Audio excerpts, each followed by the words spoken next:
Salam, selamat pagi Bapak Ibu yang dikasihi oleh Tuhan. Kita bertemu kembali di dalam renungan harian GP Kris Pangkal Pinang. Bersama saya, Guru Injil Eber. Mari kita siapkan hati kita untuk merenungkan, mendengarkan firman Tuhan. Mari kita berdoa. Bapa kami yang baik, Tuhan kami Yesus Kristus, kami bersyukur kepadamu karena Engkau terlalu baik dalam hidup kami.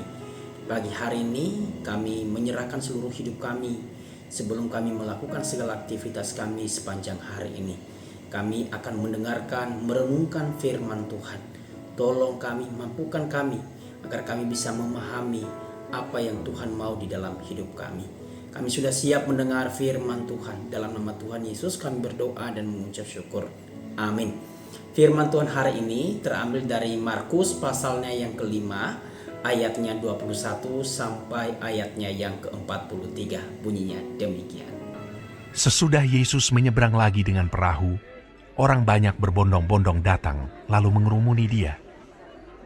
Sedang ia berada di tepi danau, datanglah seorang kepala rumah ibadat yang bernama Yairus. Ketika ia melihat Yesus, tersungkurlah ia di depan kakinya dan memohon dengan sangat kepadanya. Anakku perempuan sedang sakit, hampir mati. Datanglah kiranya dan letakkanlah tanganmu atasnya, supaya ia selamat dan tetap hidup. Lalu pergilah Yesus dengan orang itu. Orang banyak berbondong-bondong mengikuti dia dan berdesak-desakan di dekatnya. Adalah di situ seorang perempuan yang sudah 12 tahun lamanya menderita pendarahan. Ia telah berulang-ulang diobati oleh berbagai tabib, sehingga telah dihabiskannya semua yang ada padanya. Namun sama sekali tidak ada faedahnya. Malah sebaliknya, keadaannya makin memburuk. Dia sudah mendengar berita-berita tentang Yesus, maka di tengah-tengah orang banyak itu, ia mendekati Yesus dari belakang dan menjamah jubahnya. Sebab katanya, "Asal ku jamah saja jubahnya, aku akan sembuh." Seketika itu juga, berhentilah pendarahannya, dan ia merasa bahwa badannya sudah sembuh dari penyakitnya. Pada ketika itu juga, Yesus mengetahui bahwa ada tenaga yang keluar dari dirinya. Lalu ia berpaling di tengah orang banyak dan bertanya, "Siapa yang menjamah jubahku?" Murid-muridnya menjawab, "Engkau melihat bagaimana orang-orang ini berdesak-desakan dekatmu, dan engkau bertanya siapa yang menjamah aku." Lalu ia memandang sekelilingnya untuk melihat siapa yang telah melakukan hal itu. Perempuan itu yang menjadi takut dan gemetar ketika mengetahui apa yang telah terjadi atas dirinya, tampil dan tersungkur di depan Yesus, dan dengan tulus memberitahukan segala sesuatu kepadanya. Maka katanya kepada perempuan itu, "Hai anakku, imanmu telah menyelamatkan engkau. Pergilah dengan selamat dan sembuhlah dari penyakitmu." Ketika Yesus masih berbicara, datanglah orang dari keluarga kepala rumah ibadat itu dan berkata, "Anakmu sudah mati. Apa perlunya lagi engkau menyusah-nyusahkan guru?" Tetapi Yesus tidak menghiraukan perkataan mereka dan berkata kepada kepala rumah ibadat, "Jangan takut, percaya saja." Lalu Yesus tidak memperbolehkan seorang pun ikut serta, kecuali Petrus, Yakobus, dan Yohanes, saudara Yakobus. Mereka tiba di rumah kepala rumah ibadat, dan di sana dilihatnya orang-orang ribut, menangis, dan meratap dengan suara nyaring. Sesudah ia masuk, ia berkata kepada orang-orang itu, "Mengapa kamu ribut dan menangis? Anak ini tidak mati, tetapi tidur." Tetapi mereka menertawakan dia. Maka diusirnya semua orang itu. Lalu dibawanya ayah dan ibu anak itu, dan mereka yang bersama-sama dengan dia, masuk ke kamar anak itu. Lalu dipegangnya tangan anak itu. Katanya, "Talita kum," yang berarti, "Hai anak, aku berkata kepadamu, bangunlah." Seketika itu juga anak itu bangkit berdiri dan berjalan, sebab umurnya sudah 12 tahun. Semua orang yang hadir sangat takjub. Dengan sangat ia berpesan kepada mereka supaya jangan seorang pun mengetahui hal itu. Lalu ia menyuruh mereka memberi anak itu makan. Saudara yang dikasih oleh Tuhan, tema kita hari ini adalah iman yang mengubahkan. Saudara, pertanyaan yang sering kita gumulkan adalah mengapakah kita harus sakit? Apalagi kalau kita sudah menjadi anak Tuhan, aktivis gereja, seorang yang sungguh-sungguh percaya dan berserah kepada Tuhan. Kita lihat juga bahwa kebanyakan yang percaya sering sakit dibandingkan dengan orang yang hidupnya jahat.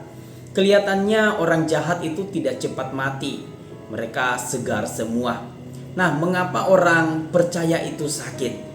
Karena sakit itu adalah salah satu jalan yang hendak mengajar, menuntun kita kepada sesuatu hal tertentu yang belum kita lakukan. Antara lain, yang pertama, supaya kita selamat. Banyak orang melalui sakit menjadi percaya dan selamat.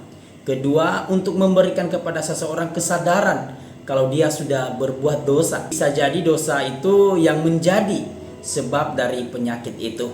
Tiga, untuk menimbulkan iman percaya. Keempat, untuk menguji iman percaya kita. Kita berkata bahwa kita memiliki iman percaya sampai di mana sehingga perlu diuji. Dalam bacaan kita hari ini diberikan dua contoh mengenai orang sakit. Yang pertama, putri dari ketua sinagog yang bernama Yairus. Anak Yairus ini bukan hanya sakit tetapi hampir mati. Karena kepercayaan Yairus kepada Tuhan, dia mengetahui dan percaya bahwa Yesus sanggup menyembuhkan anaknya. Sehingga ia datang dan tersungkur di kaki Tuhan Yesus dan memohon belas kasihannya. Tetapi tiba-tiba ada kabar kalau anaknya sudah mati. Di sini Yairus menghadapi satu tantangan bahwa dia mengharapkan kesembuhan, tetapi sudah terlambat karena anaknya sudah mati. Jadi tidak ada jalan keluar lagi. Namun apa reaksi Tuhan Yesus? Ayat 36, jangan takut, percaya saja. Dari perkataan Tuhan Yesus ini, Yairus percaya, di mana ia terus mengikuti jejak Tuhan Yesus menuju rumahnya. Tantangan berikutnya adalah Yesus mengatakan bahwa anakmu hanya tidur. Orang-orang di sekeliling itu menertawakan Tuhan Yesus.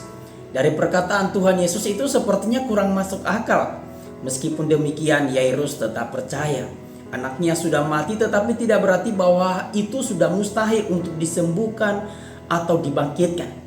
Maka ketika Tuhan Yesus mengusir orang yang menangisi anak perempuan itu, Tuhan Yesus mengajak Yairus dan istrinya dan ketiga orang muridnya ke ruangan atau ke kamar perempuan itu. Kemudian Tuhan Yesus memegang tangan anak itu dan berkata, Talita kum, yang berarti, hai anak perempuan, dengarlah aku, bangunlah. Suara itu didengar oleh anak perempuan itu, maka ia bangkit, berdiri dan berjalan. Di sini kita melihat bahwa kadang-kadang kita diperhadapkan dengan suatu penyakit. Dan penyakit itu kita lihat mustahil untuk disembuhkan. Tetapi apa yang tidak mungkin bagi manusia, mungkin bagi Allah. Sama seperti kata firman Tuhan berkata, kalau engkau percaya, segala sesuatu dapat terjadi. Peristiwa yang kedua dalam perjalanan Tuhan Yesus menuju rumahnya Yairus, banyak orang berdesak-desakan ingin melihat sesuatu dan ingin disembuhkan. Pada saat itu ada seorang perempuan yang sudah 12 tahun menderita pendarahan. Penyakit ini pada zaman itu tidak dapat disembuhkan karena tidak ada obatnya. Sekalipun uangnya habis untuk berobat. Tetapi ketika ia mendengar tentang Tuhan Yesus yang sudah banyak menyembuhkan orang sakit, timbullah suatu ide dalam pemikirannya. Dan berkata dalam hatinya, seandainya aku memegang jubahnya, pasti aku sembuh. Maka itu benar-benar terjadi padanya. Saudara, perempuan ini memiliki iman yang lemah, tetapi ia begitu percaya kepada Tuhan. Terbukti ketika ia berkata, asal ku jamah saja jubahnya, aku pasti sembuh. Iman percaya perempuan ini merupakan iman yang menghasilkan perbuatan nyata. Dia bukan percaya dengan hati dan dengan mulut saja, tetapi dengan tindakan nyata juga. Tuhan Yesus bertanya kepada murid-muridnya, siapa yang menjamah jubahku? Sebenarnya Tuhan Yesus mengetahui karena ia adalah Allah yang sejati, Allah yang Maha Tahu. Tidak ada satupun yang terluput dari pandangannya. Orang boleh tidak tahu, tetapi Yesus tahu. Lalu perempuan itu menjadi takut dan segera tersungkur dan dengan tulus memberitahukan segalanya kepada Tuhan Yesus.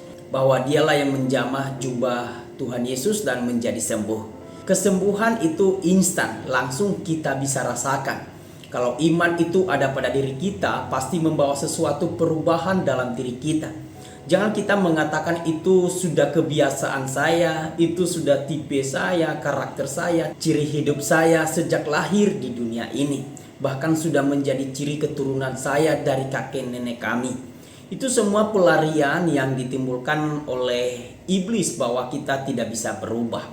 Memang dunia ini mengatakan manusia tidak bisa berubah. Kalau karakternya jahat, maka selamanya ia jahat dan sebaliknya. Tetapi kalau kita memiliki iman, maka itu akan mengubah hidup kita. Orang yang dirasuk setan disembuhkan oleh Tuhan Yesus. Perempuan yang pendarahan menjamah jubah Tuhan Yesus langsung berhenti dan langsung berubah. Yang kita pelajari dari kedua peristiwa ini adalah kalau kita mengalami atau terkena penyakit, jangan sekali-sekali berpikir bahwa Tuhan itu sudah lupa kepada kita, atau saya sudah mengalami nasib jelek yang diberikan oleh Tuhan. Saudara, adanya penyakit itu salah satunya adalah supaya kita dekat dengan Tuhan. Penyakit tidak berarti Tuhan jauh dari kita, tetapi saluran berkat bagi kita untuk menunjukkan iman kita kepada Tuhan. Ketika kita mengalami sakit, kita harus evaluasi diri. Apakah kita telah berbuat dosa atau Tuhan sedang mengizinkan itu terjadi untuk menguji sejauh mana iman percaya kita kepada Dia. Ketika saudara dan saya mengalami sakit, artinya Tuhan sedang sibuk dengan diri kita, yaitu sibuk mengantar kita kepada iman yang sungguh-sungguh percaya dan membawa kita menjadi berkat bagi banyak orang. Kiranya firman Tuhan ini membekali hidup kita dalam menghadapi segala sesuatu yang terjadi di tengah-tengah dunia ini. Amin. Tuhan Yesus memberkati.